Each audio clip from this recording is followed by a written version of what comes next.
বর্তমান অন্তর্বর্তী সরকার সমস্ত রাজনীতির সাথে বৈঠক করবে, আলোচনা করবে, এইটাই তার দায়িত্ব। এইটা আমরা পজিটিভলি দেখছি।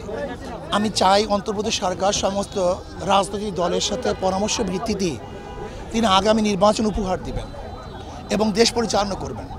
এটা আমরা সম্পূর্ণ পজিটিভ দেখছি।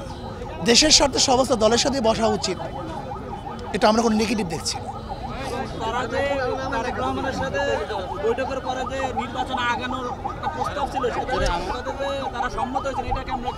দেখেন, আমি মনে করি অন্তর্বর্তী সরকার একা তো সিদ্ধান্ত দিতে পারেন না, প্রস্তাব আসতেই পারে।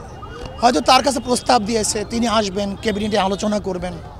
যদি যৌক্তিক মনে করেন আর জনগণ যদি মেনে নেয়, 1 মাস আগে 2 মাস আগে নির্বাচন হওয়ার মধ্যে আমি কোনো খুব বেশি গুরুত্বপূর্ণ কিছু দেখিনি, ব্যবধান দেখছি না। কিন্তু আমার মূল প্রশ্ন হলো, 1 দিন আগে হোক 2 দিন পরে হোক, গ্রহণযোগ্য নির্বাচন হতে হবে। আর আমরা মনে করি সংস্কার ব্যতীত গ্রহণযোগ্য নির্বাচন হওয়া সম্ভব না।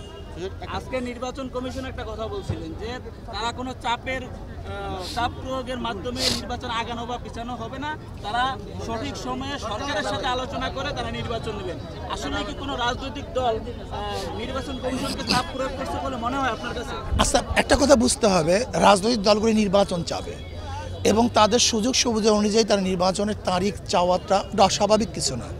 কিন্তু অবশ্যই অন্তর্বর্তী সরকার এবং নির্বাচন কমিশনকে জনগণের স্বার্থটিকে রক্ষা রাখতে হবে, যে কোন সময় নির্বাচন দিলে কীভাবে নির্বাচনের জনগণের স্বার্থ আদায় হবে, সেইভাবেই আসলে নির্বাচন কমিশনকে সিদ্ধান্ত গ্রহণ করতে হবে, কোনো দলের চাপে নয়।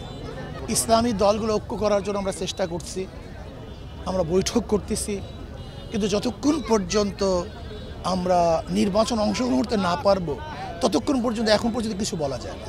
জামায়াতের সাথে আমাদের ইসলামী দলগুলি নিয়ে সব জায়গায় আলোচনা চলছে, সমস্ত চলতেছে মানবতার জন্য। ইসলাম দেশ মানবতার কল্যাণে যে কোনো দলের সাথে, চাই সে বামপন্থী দল হোক না কেন, যে কোনো দলের সাথে আমরা ঐক্য করতে চাই।